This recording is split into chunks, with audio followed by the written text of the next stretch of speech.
Benarkah setelah sholat Jumat masih diwajibkan sholat duhur? Untuk membahasnya mari kita simak penjelasan para dai berikut ini. Selamat menyimak, semoga bermanfaat. Ustaz, adakah dalil kenapa setelah sholat Jumat tidak dilaksanakan sholat duhur?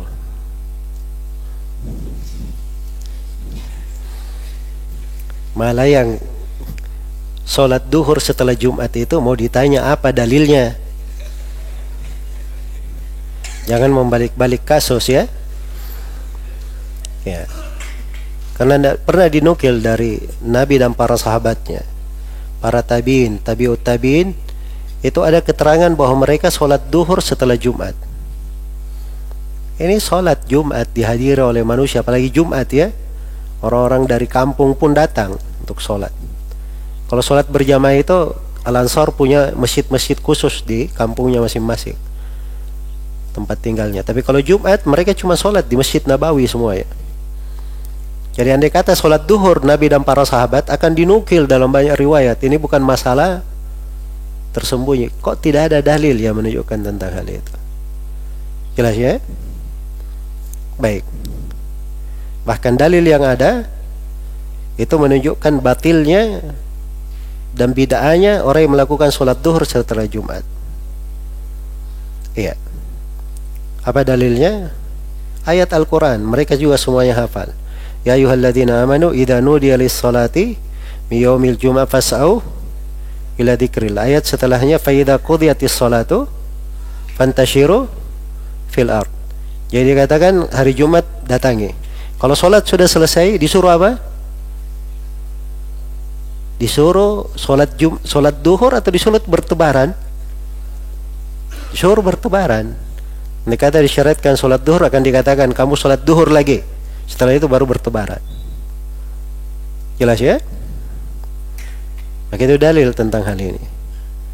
Ini dari kekeliruan ya yang terjadi di sebagian kaum muslimin. Mengulang sholat Jumat dengan sholat duhur. Ini yang terjadi di Indonesia ini pernah terjadi di Mesir. Syekh Abu Bakar Syatok yang punya kitab I'anatul Talibin pernah bercerita. Dan juga beberapa ulama yang lainnya menceritakan kisah di Mesir.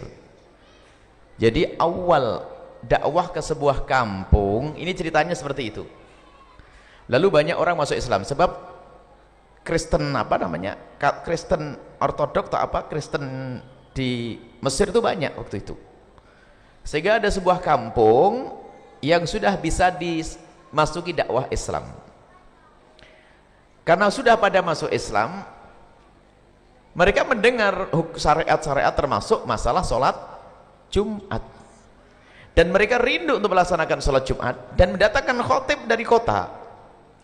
Cuman waktu itu karena itu banyak Syafi'i waktu itu di tempat tersebut, sehingga karena bilangannya belum mencapai 40 orang yang mustautinin, orang yang asli penduduk setempat yang wajib Jumat, karena belum 40 tetap diadakan sholat Jumat. Tapi mereka dikasih wawasan, tapi karena menurut madhab Syafi'i sholat Jumatnya adalah belum sempurna, maka nanti diulang dengan duhur. Ini terjadi. Maka waktu itu mereka melakukan sholat Jumat karena kaidahnya memang dalam madhab Malik sah, madhab Hanafi sah dengan bilangan seperti itu. Madhab Malik 12, madhab Hanafi 3 pun boleh, tapi madhab Syafi'i harus 40 qaul jadid yang baru. Akhirnya berjalanlah seperti itu, berjalan seperti itu. Kemudian dikisahkan juga di sebuah tempat, di saat Islam sudah mulai banyak, masyarakat sudah terbiasa. Di saat seperti itu kiainya belum sempat menjelaskan, keburu meninggal, padahal mestinya sudah berhenti waktu itu. Makanya di saat ada pendatang baru mau merubah lagi, orang awam susah. Ini kiai kita dulu yang menyebarkan Islam di sini, padahal kiainya yang menyebarkan Islam di situ mengulang Jumat dengan zuhur karena memang bilangannya masih kurang. Maka di saat mau dihentikan repot, perlu proses sampai waktu yang lama. Generasi-generasi ulama muncul dari kampung itu, maka mengulang sholat Jumat dengan zuhur berjamaah akhirnya dihilangkan. Dan itu mungkin terjadi di tempat lain. Maka jangan gampang nyalahkan ulama. Jadi ulama dulu yang mengadakan sholat di kampung kita melakukan Jumat kemudian diulang duhur, bisa jadi kasusnya seperti itu. Sebab kan dulu Islam kan juga bertahap kan. Mungkin waktu itu yang sholat Jumat belum sampai 40. Ada masjid, tapi yang sadar Jumat belum ada. Tak taunya hanya keluar 30 orang. Akhirnya sang kiai ini melakukan sholat Jumat, maka kemudian mengulang dengan sholat duhur berjamaah. Tapi tidak diikuti bersama berkembangnya waktu ini, tidak diikuti dengan kesadaran ilmu. Akhirnya terus, padahal jamaahnya sudah full, masih saja Jumat diulang dengan sholat duhur. Makanya sebab adanya sholat Jumat diulang dengan sholat duhur itu ada. Cuman apa yang semestinya kita lakukan? Kalau sudah syarat-syaratnya terpenuhi, ya tidak perlu kita mengulang dengan sholat duhur. Maka mohon jangan salahkan mereka. Sebab ada ceritanya. Memang sebenarnya semestinya bagaimana? Semestinya kalau sudah memenuhi bilangannya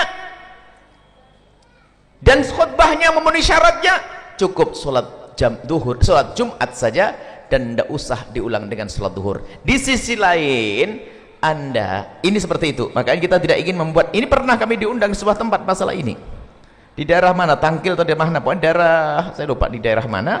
Kami mendiskusikan masalah ini. Kadang-kadang semuanya bersih tegang, hanya jadi pusuan gara-gara mengulang sholat. Nah ini. Tapi kalau kembali kepada ilmu, kalau memang sholat Jumat di sini ini misalnya sudah memenuhi syarat, khotib yang mendatangi syarat rukunnya Jumat, khotib. Kemudian yang datang dari penghuni dari masyarakat sini lebih dari 40. Selesai, nggak perlu diulang lagi. Nggak perlu diulang. Bahkan kalau diulang lagi merepotkan orang awam. Orang awam sholat Jumat saja sudah alhamdulillah, tak taunya ketambahan sama zuhur, berat. Jadi kami himbau, kalau Anda kembali kepada cerita yang kami sampaikan tadi, dulu diadakan para ulama, supaya kita tidak gampang nyalahkan ulama di kampung kita. Ulama dulu mengadakan pengulangan sholat Jumat dengan duhur karena waktu itu memang ada syarat rukun yang kurang di tempat tersebut. Di saat sudah sempurna, jangan diulang. Kalau Anda mengulang, Anda merepotkan orang awam, Anda menyusahkan orang awam. Bahkan sebagian dengan tegas mengatakan, kalau sudah terpenuhi syarat kok mengulang sholat duhur, maka ini termasuk kesalahan yang sering disebut dengan istilah bid'ah itu. Kenapa? Wong sholat sudah memenuhi syarat, kenapa harus diulang?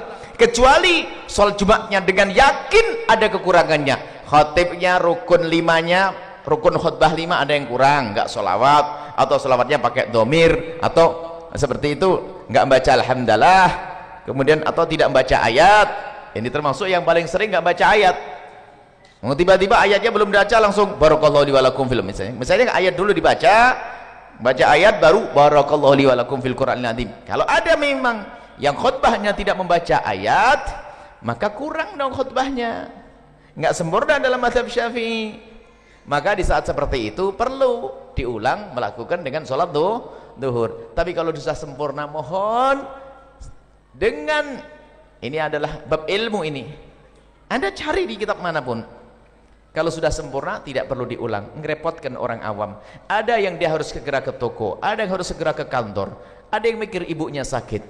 Sudah begitu suruh mengulang sholat duhur lagi. Jadi tidak perlu diulang duhurnya ya. Kalau sudah memenuhi 40 orang dan rukun khutbahnya terpenuhi, tidak perlu mengulang dengan duhur. Tapi kalau Anda melihat yang masih mengulang duhur, Anda boleh melihat, tapi Anda tidak usah melakukan. Dan jangan mencaci, karena mereka mengikuti ulama sebelumnya yang punya cerita yang saya ceritakan tadi. Jadi agar kita tidak seudon deh. Semoga Allah menjaga kita dari perselisihan. Salat Jumat adalah salat yang diwajibkan oleh Allah Subhanahu wa taala di hari Jumat, waktunya waktu zuhur. Jadi salat Jumat adalah salat yang menggantikan waktu zuhur. Orang berdosa dan sampai sebagian mengatakan di had kalau meninggalkan sholat Jumat walaupun dia mengatakan saya sholat duhur. Dia wajib sholat Jumat, tapi dia tinggalkan Jumat, dia ganti dengan sholat duhur. Itu tetap berdosa dan kena had, kena sanksi. Kecuali jika Jumatnya bermasalah. Artinya jumlahnya tidak cukup 40 atas pendapat di madhab Imam Syafi'i yang mutamad harus minimal 40, walaupun ada pendapat yang kurang dari itu, bahkan 12 pun ada. Atau semuanya musafir, maka enggak sah salat Jumat. 40 itu orang yang tinggal di sana. Atau semuanya mugim, enggak sah salat Jumat. Karena 40 itu orang yang mustautin, rumahnya di situ. Maka pondok pesantren, santrinya 1000, enggak ada satu pun yang tinggal di sana. Ustadznya enggak tinggal di sana. Enggak ada yang orang tinggal di sana yang sholat di situ. Orang desa enggak ada. Ustadznya rumahnya bukan di sana. Datang pergi. Semua hanya santri. Enggak sah dia sholat Jumat. Walaupun jumlahnya 1000. Karena dia mugim, bukan mustautin. Atas pendapat mu'tamad. Walaupun banyak pendapat yang memperbolehkan. Hal semacam ini, jika dia menggantikan Jumat dengan zuhur, gak ada masalah. Tapi kalau di satu desa, dan di kampung istrinya, berarti di desa. Berarti di situ banyak orang. Gak mungkin desa kurang dari 40. Mestinya kalau desa, pastinya lebih dari 40 orang. Maka wajib sholat Jumat. Digantikan zuhur, gak boleh, gak sah. Gimana kalau sholatnya 2 kali? Sholat Jumat, kemudian sholat zuhur.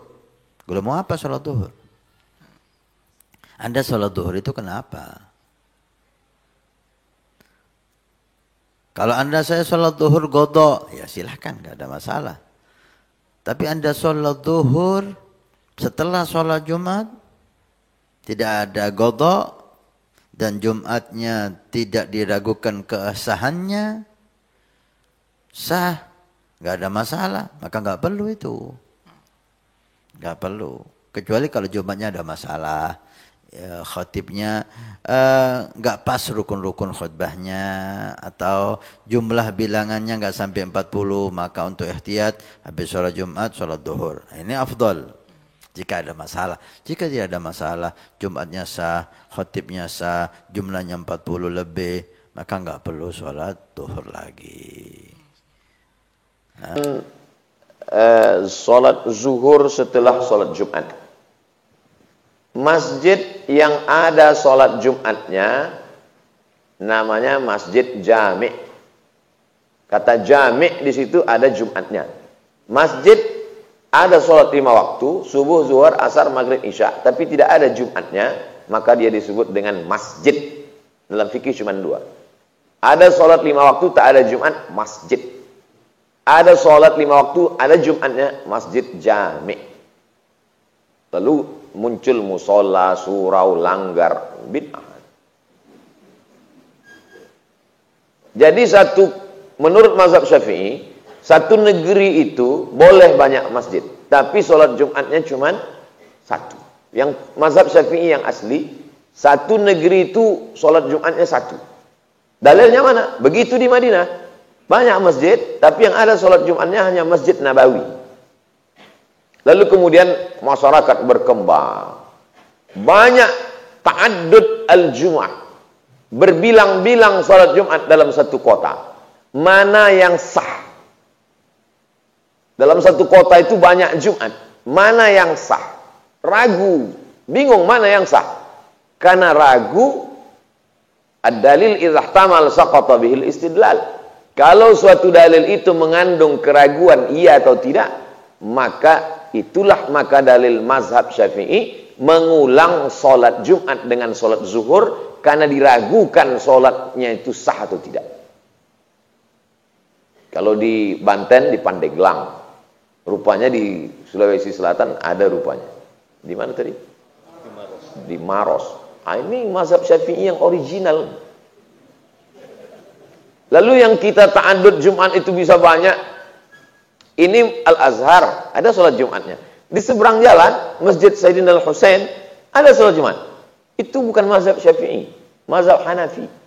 Karena dalam mazhab Hanafi, boleh dalam satu kota itu beberapa sholat Jumat, dan tidak perlu diulang dengan syarat cukup adat bilangannya itu sudah disebut dengan jamaah. Nah, jadi sahabat saya tamat Al-Azhar pergi ke Suriah, dan sampai di Suriah dia talakti dengan Syekh Muhammad Said Ramadan Al-Buti yang sangat berpegang pada mazhab Syafi'i.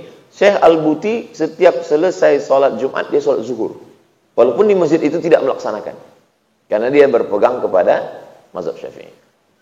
Nah, jadi kalau antum habis sholat Jumat, sholat zuhur, teruskan. Tapi kalau antum tidak sholat zuhur, tak apa-apa juga. Karena di awal tadi kan sudah bilang, saya tidak mengajak ke mazhab saya.